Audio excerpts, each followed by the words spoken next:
Good evening, ladies and gentlemen. It is the 14th November 2020. Coming up in this week's Crusty Canuck podcast, slack and idle Remembrance Day services, and more government buffoonery. Stick around. Sweetheart, because I am hard, you will not like me. Yes, sir. There is no racial bigotry here. Here you are all equally worthless. This is the Crusty Canuck podcast, a Canadian veteran's point of view on politics, social, economic issues, and life. Here's Crusty.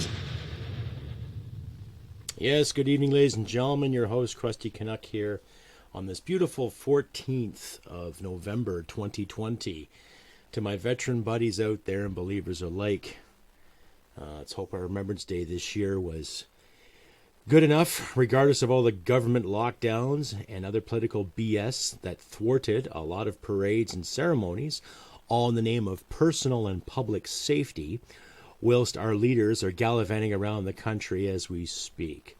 So as the title says, slack Remembrance Day ceremonies and more government BS. So, I was actually going to put a show up prior to Remembrance Day as a reflection. So I'll do both. I will reflect and I'll educate my listeners out there. And I'll just keep the point of view going, keep the dialogue going, as we should. So, slack and idle remembrances.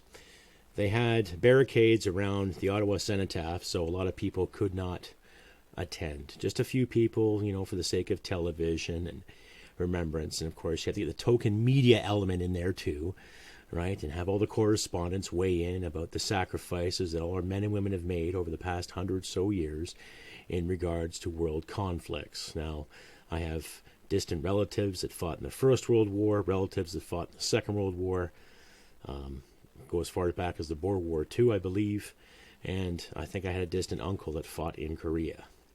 I have personally met Canadians that actually volunteered with the American Services and went to Vietnam. I've met other veterans from other wars. One in particular was the Six-Day War, Yom Kippur War. And I've actually had the opportunity of listening to German citizens many moons ago tell us stories of what it was like to grow up in Nazi Germany. And you can also check out one of my episodes too, where I have an interview with Susanna Genova de Boer, a survivor of the Cold War. So she has many a story to tell too when it comes to totalitarian regimes calling the shots that thwart our daily lives as we speak. So, I'm not happy, of course, with the government. You've heard me rant on about that numerous times. And Remembrance Day is not a terrible day for me. It's difficult, but it's not a terrible day. I personally got to know some individuals and serve with individuals that aren't here with us today because of the war in Afghanistan.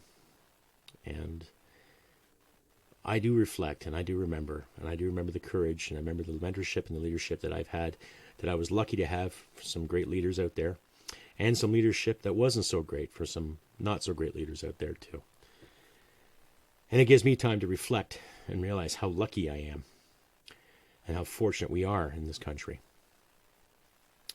and how democratic this country was or is, or however you may look at it. I'm getting to my point here.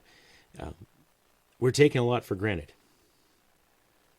We have. And this beer bug issue that's been governing our lives for the better part of 8 months, and government officials who can't decide whether we should wear masks or gloves, whether we should not wear masks or gloves, or wear masks, or wear double layers or 3 layers or 4 layers, or just cover our faces in petroleum jelly and carry on about our business, right? And of course, a lot of politicians weighing in and commercializing it and making it look like, oh, you guys made such a sacrifice, and yet the same politicians are doing their best to rob us blind. More restrictions, more freedom of movement, more freedom of thought and expression.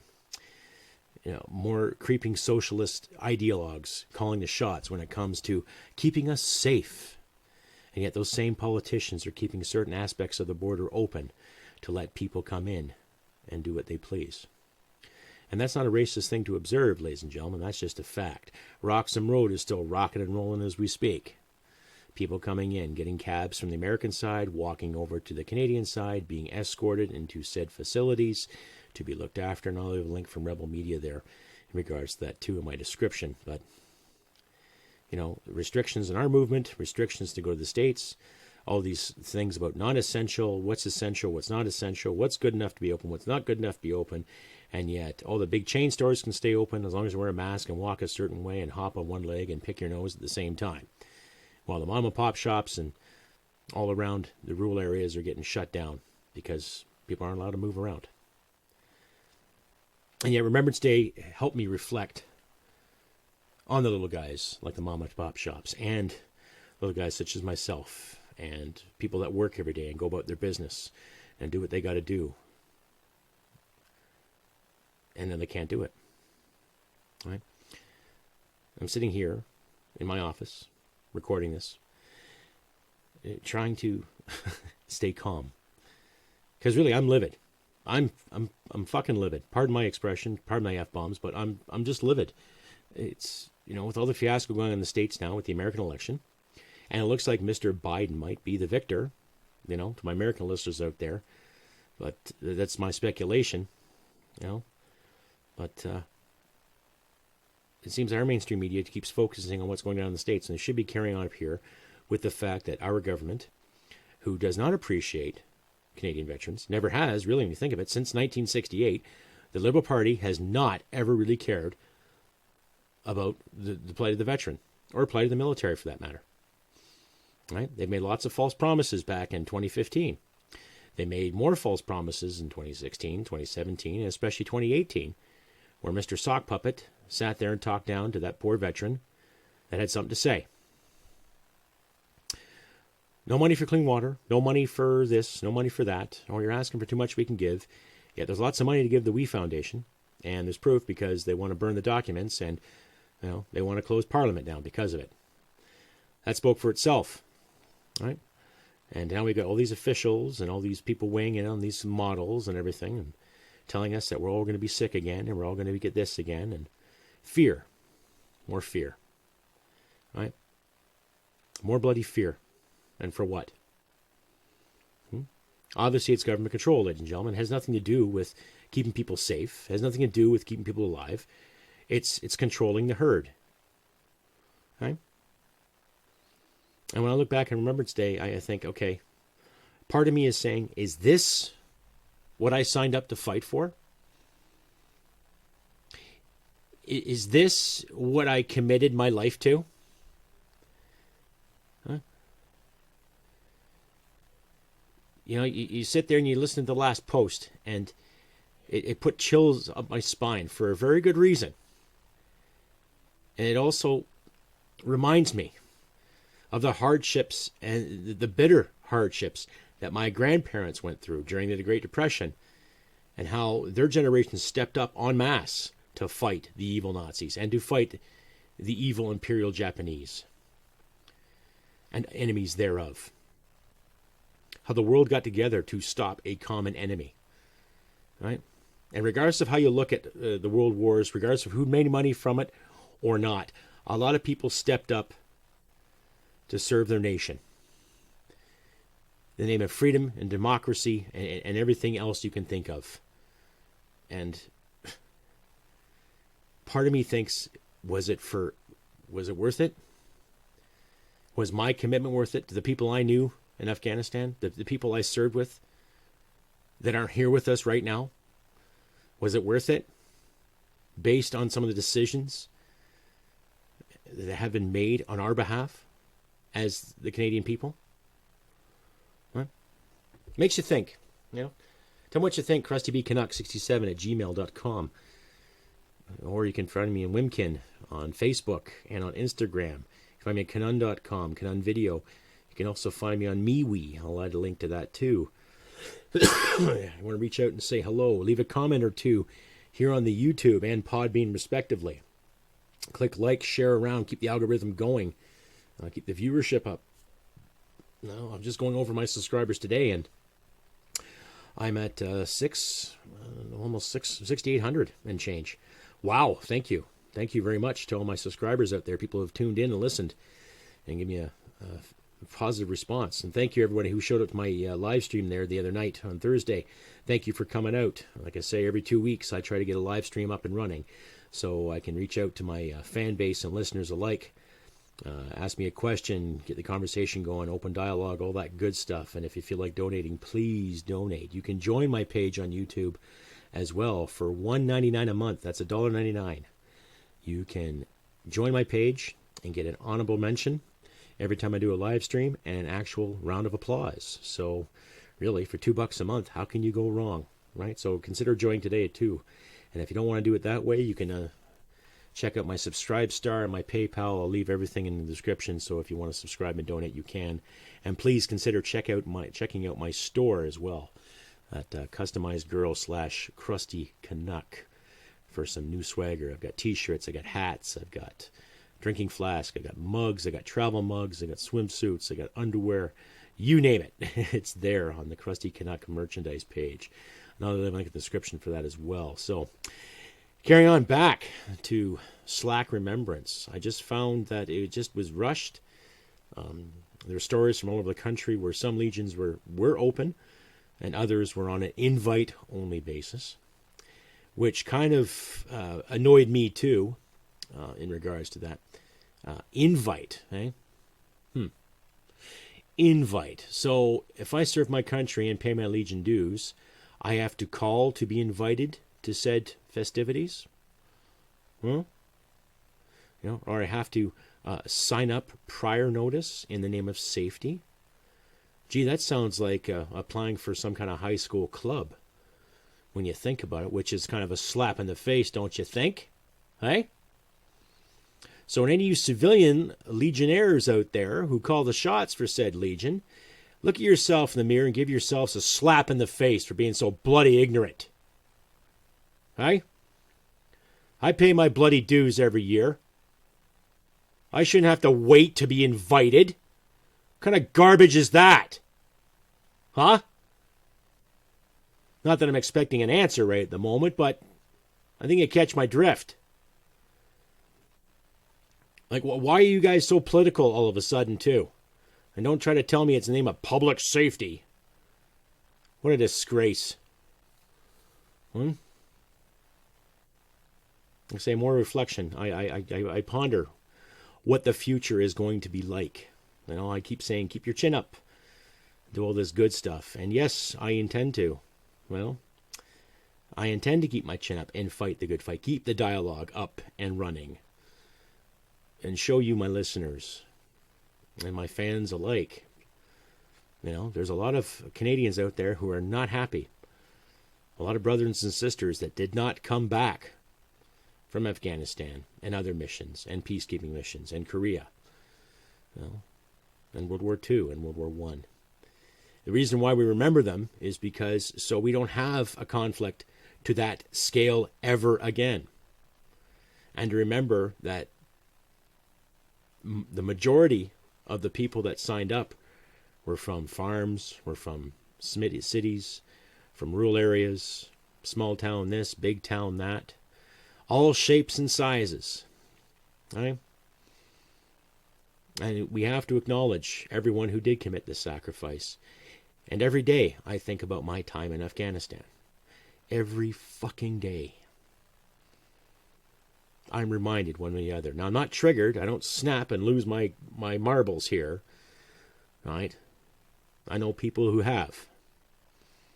And I was almost one of those casualties too. But I got help.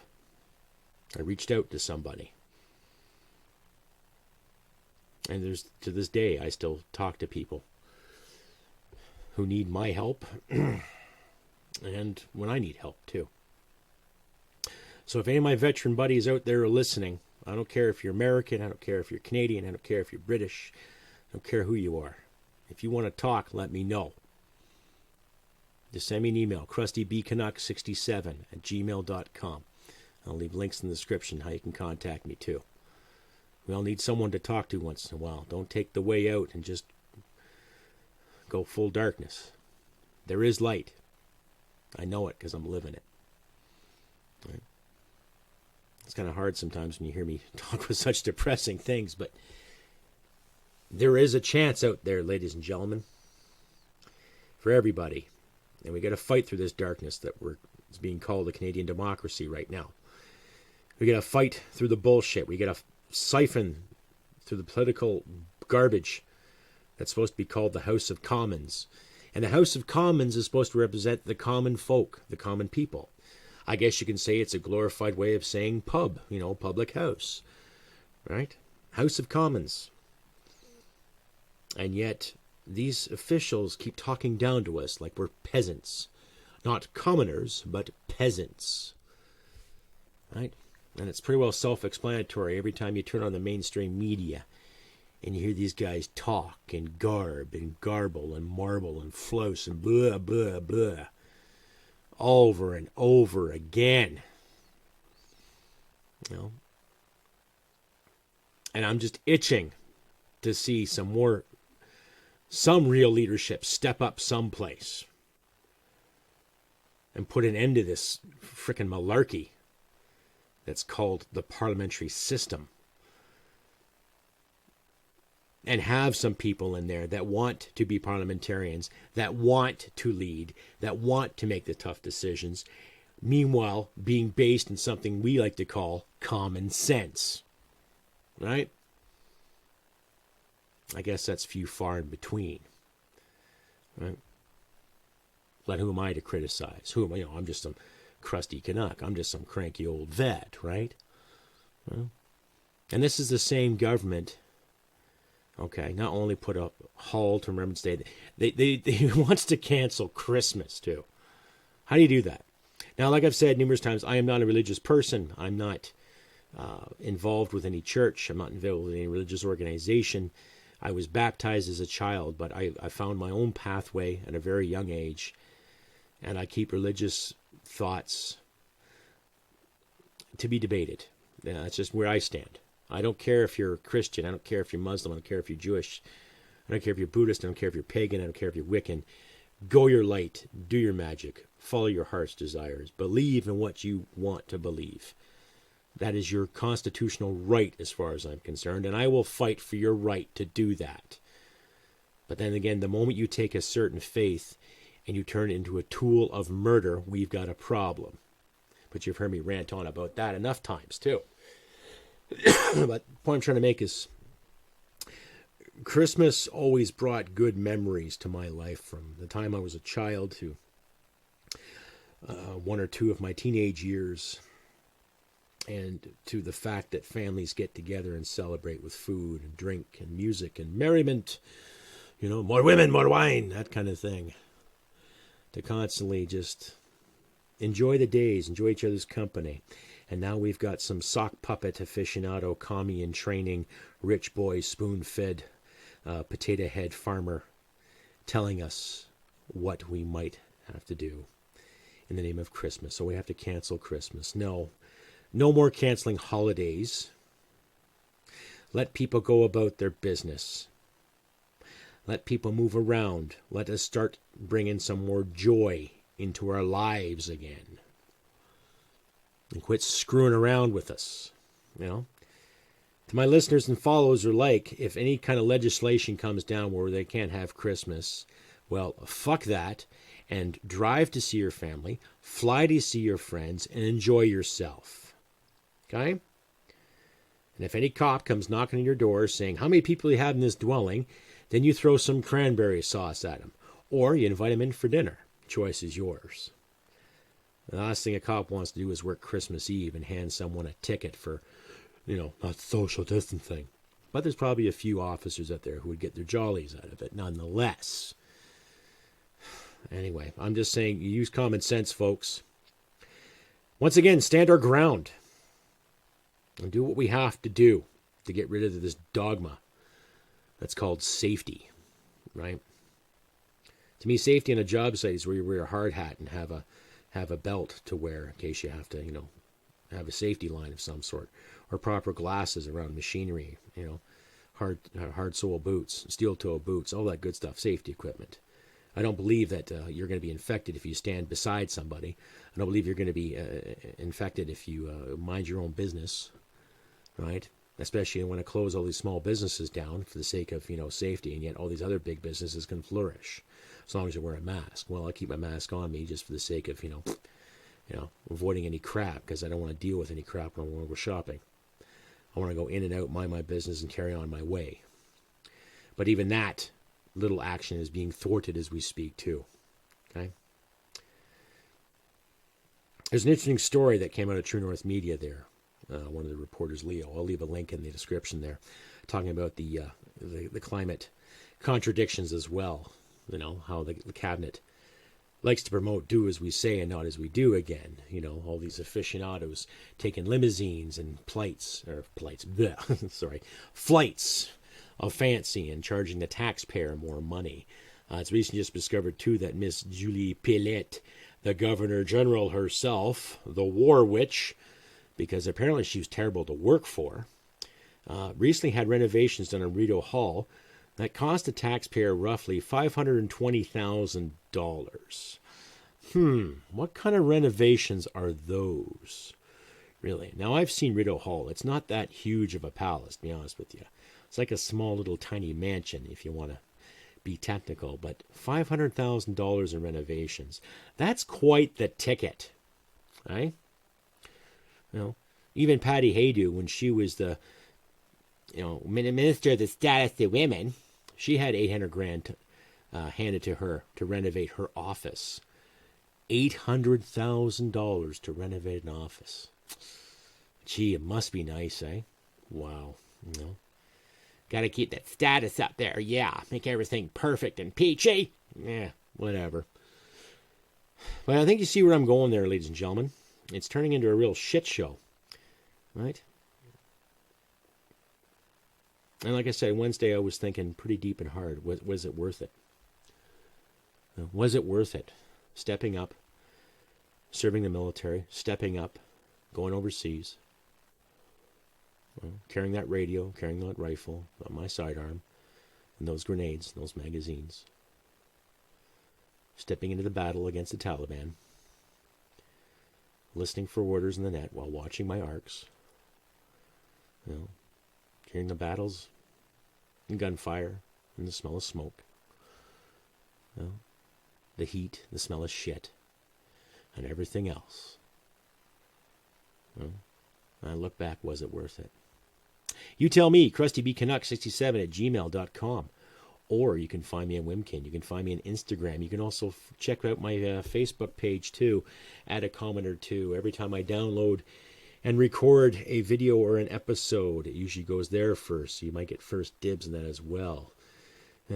I'll even close my mailing address as well into my description. So if you want to write me a letter or send me a card, send me some swagger, send me some Gucci stuff, however, by all means, go ahead and do it.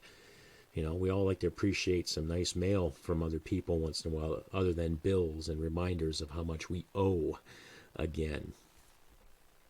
Which brings me to, again, with taxes, right? I know the province of Alberta is contemplating a sales tax. And, you really can't blame them when it comes to getting out of debt, because we always look at the Conservative and Liberal and NDP dynamic. It's always the Liberals and NDP that come up with these great spending ideas and spend, with no repercussions in the future. And then they give Conservative shit for increasing a tax to bring the debt down, right?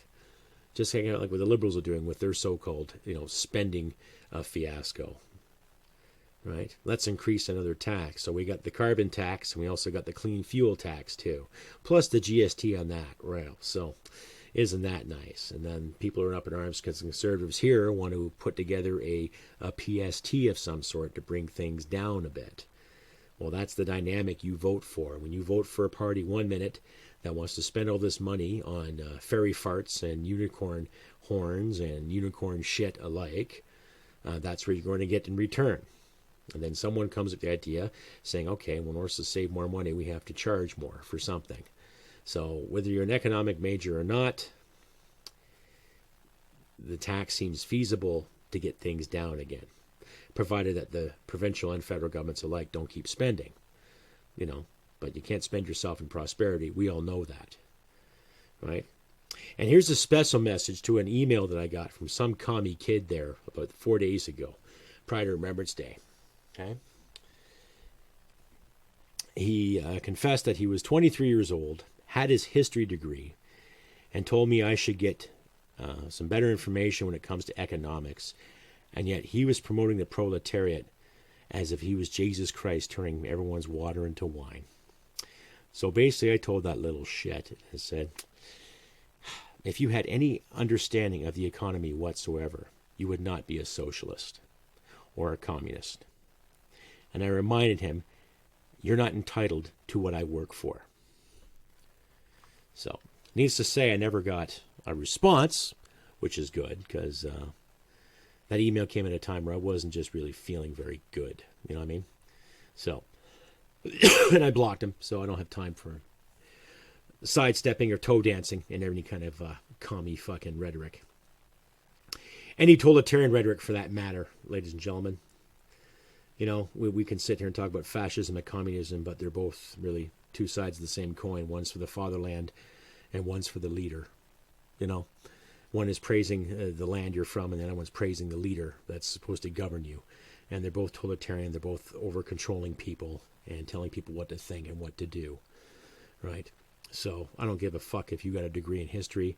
You obviously don't have a degree in humility if you cannot see the similarities between the two. So, but yeah, more reflection, folks. This episode might be kind of somber for you, but it's just me again, as doing my thing, speaking my mind here. I'm going to keep fighting. I'm going to keep talking. I'm going to keep the dialogue open. I'm just going to keep doing what I got to do. And I expect you, my listeners, to keep doing what you have to do, what you want to do. Do it to the best of your ability. Get out in the world. Trade, commerce, make your money. I want to see people working again. I want to see people thriving again. Pandemic or not. Okay? I want to see people being able to move around and do what they want to do. By their rules, not by the provincial's rules, or the municipality's rules, or the federal government's rules.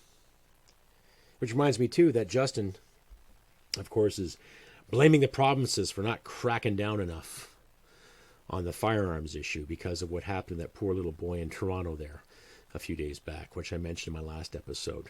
Yeah, that little kid, ladies and gentlemen, passed away because of gang thuggery. And the two individuals that were responsible for said shooting were already charged prior to that for gun violations. So they were nabbed before, and they weren't monitored or watched before.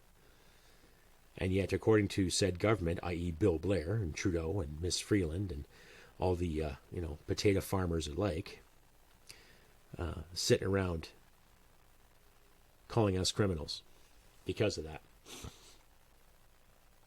Again, under the careful microscope of the People's Party of the Liberal mandate. No offense to any People Party candidates out there, but I think you catch my drift. More disingenuine fear tactics, folks. So we have to fight through the fear, fight through the chaos, fight through the bullshit, and start being realistic again. I want this Canada to stay Canada. I don't want to see a separation. I don't want to see a humongous divide. I don't want to see people at each other's throats because if you're a liberal or if you're a conservative or if you're NDP, we're supposed to see common ground here, and yet we don't do it. Okay, we don't see enough of the common goodness anymore. We're constantly being told what to think and what to see. So therefore, we've got a socialist mandate that's being pushed down our throats, right? Just think of the Great Reset and what's happening, right? What they wanted in 2016. This Charles Schwab guy, whatever the fuck his name is, World Economic Forum, where all the billionaires can get together to tell us how we have to live our lives. Okay? I don't know about you, but I don't want some billionaire to tell me how to live. I might comply if that billionaire was to give me a job, promise me a salary of anywhere from 65 to 75,000 bucks a year, and then I might consider it. He can tell me what to do when it means to come to work on time and do what I can. But when it comes to my daily life, no way, Jose. That ain't going to happen. Right? It's not going to happen. So I'll leave a link to Paul in the description there. Paul Joseph Watson had a great interview with an individual there I saw there today. So I'll leave a link in there about the whole Great Reset issue and what have you. The big plan about 2030. Who knows what kind of plan is in the works. But save your money, folks. Keep it hidden away. Tuck it away someplace. Keep it hidden. Keep it locked. Do what you can to keep your families thriving. So, like I say, back from Remembrance Day, the more I think about it, regardless of how I personally feel about it or not, it's still worth it. This country is still worth fighting for.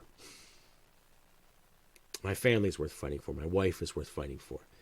My friends are worth fighting for. My family, their friends, their families, and you, ladies and gentlemen.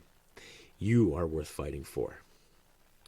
To my friends in the States, you're worth fighting for. To my friends in Australia, New Zealand, in Mexico, in Albania,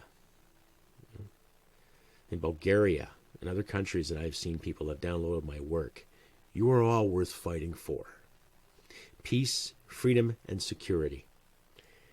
Pretty simple. Just don't hit people and take their stuff. A simple principle, ladies and gentlemen. A simple bloody principle, and yet it is so far for some people to grasp. Anyhow, ladies and gentlemen, I have been Crusty Canuck on this 14th of November 2020. Weather does look a bit promising. Things are going to be warming up a bit, according to the Met Rep I saw there this morning, but we'll see. And for the next couple of weeks, I don't think I'll be doing lots of episodes. I'm doing some training. I'll be trained to be a bus driver. Yeah, so I'll be getting my bus license through the province of Alberta, just to get myself a qualification to get out there and just add some more stuff to my resume. So, but as I say, ladies and gentlemen, if you feel like donating, please consider donating if you can. Just click the join icon on the YouTube page. And for $1.99 a month, you will get premium content. You'll get me, yours truly.